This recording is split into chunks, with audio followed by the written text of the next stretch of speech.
Alright, so yun. So yun mga best friend, welcome back to my channel, Booby TV, ang inyong lingkod. Ayan, so yun mga best friend, at yun, panibago araw, panibago reaction time for today's video. So yun mga best friend, no? At bago natin pisahan to mga best friend, siyempre maraming salamat sa suporta at sa mga nag-re-replay ng ating videos at sa mga nag-share, no? Maraming salamat sa inyo. Sa mga hindi naman mga best friend, okay lang po.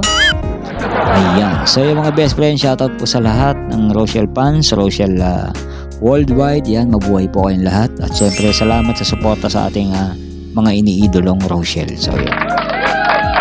So yung mga best friend, no? At syempre, bago tayo mag-umpisa, syempre supportang tunay mga best friend sa ating ama ng Kalingap, syempre kay Bal Santos Matubang at The Vlogs Kalingap Rob, at syempre Kalingap Partners mga best friend, at syempre mga best friend supportang tunay sa co-reactors, syempre sa pangunguna ni Mami Mighty Emmy. Ayan, supportan nyo at supportang tunay din mga best friend, at syempre sa ating mga co-reactors na RORD. Ayan mga best friend, supportan nyo rin mga best friend at i-like at share kanilang mga video mga best friend. Kilala nyo na yung mga best friend, no? Alright, syempre Booby TV, huwag nyo kakalimutan mga best friend. At dito mga best friend, nakikita nyo naman mga best friend ang ating thumbnail, no? Sino nga ba mga best friend totoo, no? Na nagsasabi talaga ng totoo. At dito malalaman natin mga best friend. At syempre alam naman natin na may sakit si Nanay Carmen. At dito panoorin natin kung ano yung nasabi ni Aling Nita. Nita ba to mga best friend? Ayun, at syempre dadako tayo kay Nanay Carmen. At yun mga best friend, huwag na natin patagalin pa to. Umpisa na natin.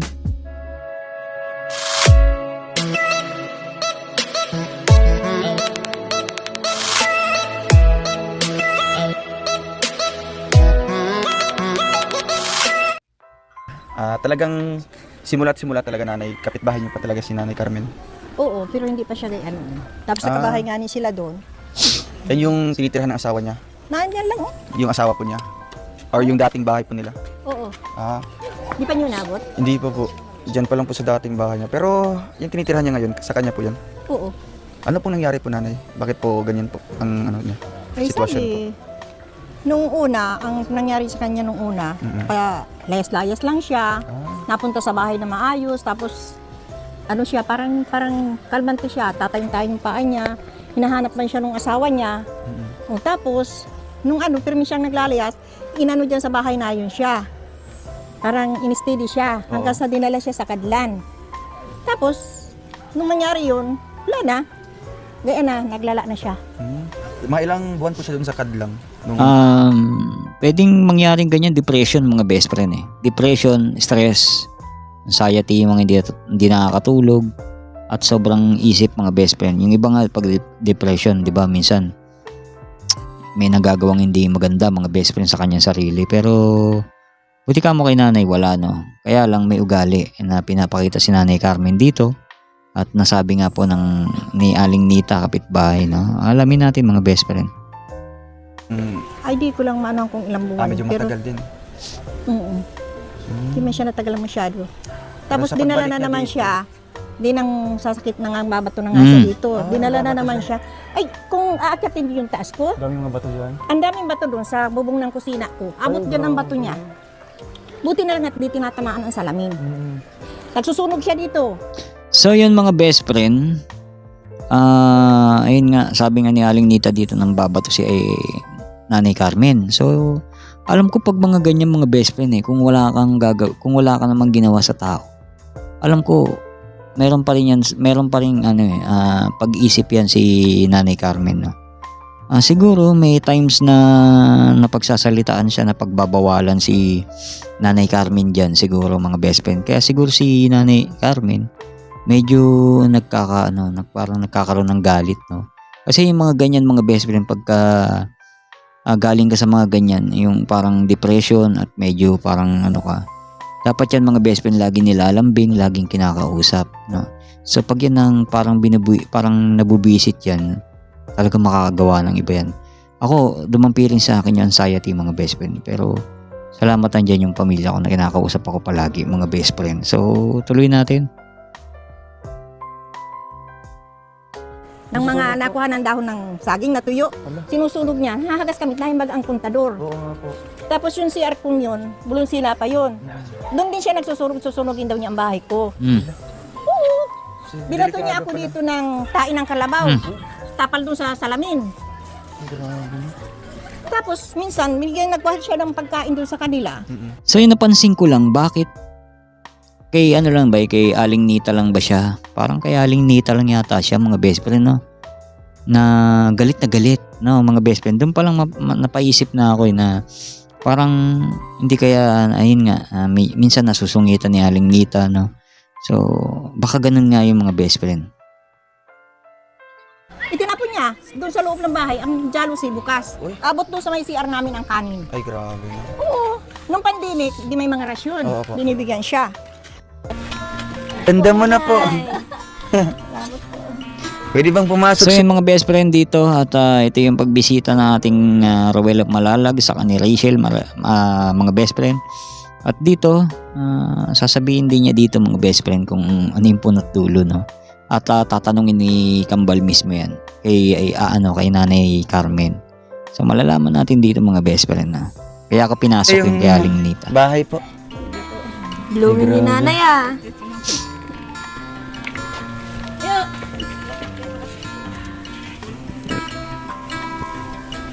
Dito si nanay. Nanay, kumusta po?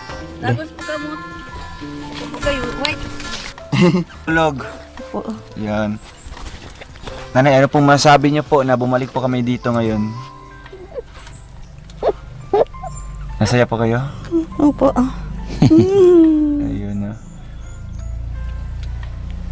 So tingnan niyo mga best friend, di ba? Mabait siya. Oo, mabait siya at masiyain nga siya eh. Lagi siyang tumatawa. Di ba? So nasa pakisama din yan mga best friend. Kaya nangyayari yun. Kaya nagagawa siguro ni Nanay Carmen yun. Oo. Pangit yung pakisama mo sa kanya. Siguro, iba yung ano niya. Iba, siyempre kasi may ano siya, may problema siya mga best friend. So dapat talaga parang ganyan. Yung ganyan yung ginagawa nila Kambal sa ni Rowell. Ganyan dapat, no? So maganda din naman yung pasok sa kanya eh. Si Hindi naman Justin po nakangiti. na-miss niyo po. Diba? Kailan niyo po si Justin ulit? Ano po yung Oo, yung nagbigay sa'yo ng ano? yung pasalubong. grocery po? Opo. Nanay, meron po kaming sasabihin po sa iyo. Huwag ka po magagalit ha. Ayan na. Huwag ka po magagalit. Ang ganda niyo po. Oh, diba? Hindi nga Gusto ni nanay, Oo, ganyan. di ba, no? natuwa Lagi si siyang nanay. pinupuri, lagi siyang inaano. Maganda yung ano niya, Itong di ba? gamit Yung niyo. mood niya. Lalagyan natin ng maayos na lalagyan. Dito po kasi medyo tutumba na oh. Tingnan mo yung ano mo nanay. Yung thermos niyo po. So ano pong ginagawa niyo po nanay dito pag wala po kayong trabaho? Dito na lang po kayo. Sige po dyan. Minsan ano, punta ako sa anak ko. Pumupunta ka po doon. Wala sa kabila. Kumusta po ang inyong relasyon po bilang mag-ina sa mga anak niyo po? Ay, saan po? Pag Okay naman. gusto mag-aral sila. Pero ano pong suporta na binibigay niyo po sa mga anak niyo po nanay? Yung kung ano,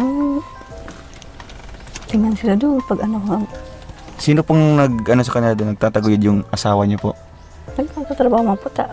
Di ba nag-aaral po yung sila? ano, Oo, kulang, nag-aaral. kulang man po yung sa purpose nila. Kulang naman talaga nanay yung So ang pinasusuporta pero po ni yung nanay sa sa anak pang-araw-araw niya, po sa nanay na, Fortis. syempre pamasahe, pambaon, panggawa ng project, yung asawa mo nagbibigay. Nabigay po minsan pag may trabaho. Pag may Pero trabaho pag wala lang. nga, malibigay niya. Ala. Ito na, sayain talaga ito. Sabi ko simintuhin niya, ano, may siminto man ako. Sira daw yung haligi niya. So yung mga best friend ito, nakaplano na po yung pabahay dito no, kay Nanay Carmen. So yun. At uunahin lang muna yata ni ano dito ni Kambal yung pagpapagamot. So mas mahalaga kasi yun eh. Oo. At mapagamot muna si nanay. Ay, ano po, halimbawa po nanay, pag alam niyo po yung mga ginagawa niyo po. Halimbawa yung nambabato po kayo ng mga bahay. Ayan. So yan dyan natin malalaman. Parbato dyan. Ayan lang. So naalala niyo po kung kailan Tapat niyo yung pibil na yun. yung bahay na malaki dyan. Gurang dyan, yung dalawa. Yung- So yung mga best friend no. At matino si nanay no. At tignan niyo sinabi niya, alam niya. At hindi siya nagsinungaling. Kasi pag ganyan, itatanggi niya yan mga best friend na hindi ko ginagawa yan. Pero siya, sinabi niya agad, yung malaking bahay. O, di ba? Talagang pinoint niya. Yung dua po pala, buran tapos yung... So alam niya yung ginagawa niya mga best friend. So bakit po nanay, ano pong problema po? Bakit po binabato niyo po minsan? Hindi mo po nang babato siya. Siya ang nababato Opo. sa iyo. So sa tingin niyo po, ano pong dahilan po bakit ka po binabato ni ate, ni nanay? Awan ko po sa kanya. Tulad po nang magbagyo, kita pagod-pagod kami. Yun ang bagyong umaga. Ito, inayos ng kapatid ko, kalawangin mo yun. Ito na nga, nilodoble-doble. Pagkamaga po, madaling araw, biglang bastuhin ito. Hindi, hulog yung mga kalawang. So, Sa inis ko, nabato ko din yung... So yun mga best friend. Parang nakuha ko dito mga best friend, no? Umuulan, bumabagyo, ganun, parang may bumabato doon sa bahay nila. So ang katabi ni nanay yung malaking bahay. So ang inisip ko dito mga best friend, so yung kasi maraming puno eh. Pwedeng nalalaglag yung bunga, pwedeng umaampas doon sa yero. Napiling niya, binabato siya. So yung mga best friend, kaya ang ginagawa niya mga best friend, so binabato niya rin yung kabilang bahay. So parang ano doon mga best friend, napagkamalan siguro si Aling Nita. At gano'n naman talaga sa probinsya mga best friend eh, pagka malakas ang ulan, tapos nasa puno ka, maampas minsan eh pag abot sa bubong. At minsan mga best friend, yung mga bunga nalalaglag, so malakas yun. So siguro nagugulat si nanay, no? Bahay-bahay niya dyan. Binato niyo yun po. Binato ko din. Kasi nainis, nagalit po kayo. Opo. Tulog-tulog pa, pagod-pagod po nang magbagyo. Ang babato. Bagyo daw. Paano niyo po nalaman na sila po yung nang bato sa iyo dito? Ay, sila man po ang minura nga ako niyan. So, di ba gabi yun nangyari? At ano po, madaling araw. Madaling araw. Tulog-tulog pa ako. So, baka ibang tao yun? Baka hindi sila nanay? Ay, sila po. Wala man ibang Pero sa akin mga best friend Minura ka? inang hula ako. Tagal ko nga ako isa sa malimong tito sa pinanganak. Ngayong panahon na ako minura ng mga yan. Kaya galit na galit po kayo. Minura ko din. So, maliban sa pagbabato, ano pong mga ginagawa niyo po sa kanila? Wala man po sila nang gawa sa akin. Sagmaw niya sa daan. Kung ano. Pinudo nga po yung paminta dyan ni nanay na tanim mo at avocado. Nagsasalitaan, ganun. Sa avocado. Tapos mayroong nyug dyan, pinapotol nila. Hindi naman sa kanila. Ang usap kasi dyan, Nagagalit siya mga noon, best friend. nung iskala pa akong elementary, may pagtindahan lang daw. Tapos yan na ang ginagawa. So, Kaya nanay, yun, medyo nagagalit si nanay pag halimbawa may pinaputol na puno, ganun. Kasi nga parang siguro inisip ni nanay na sakop niya pa rin yung lugar na yun, no? Kasi nga malaki yung sakop ni nanay dyan eh, hanggang kabila eh. So siguro sakop na ni Aling Nita yun.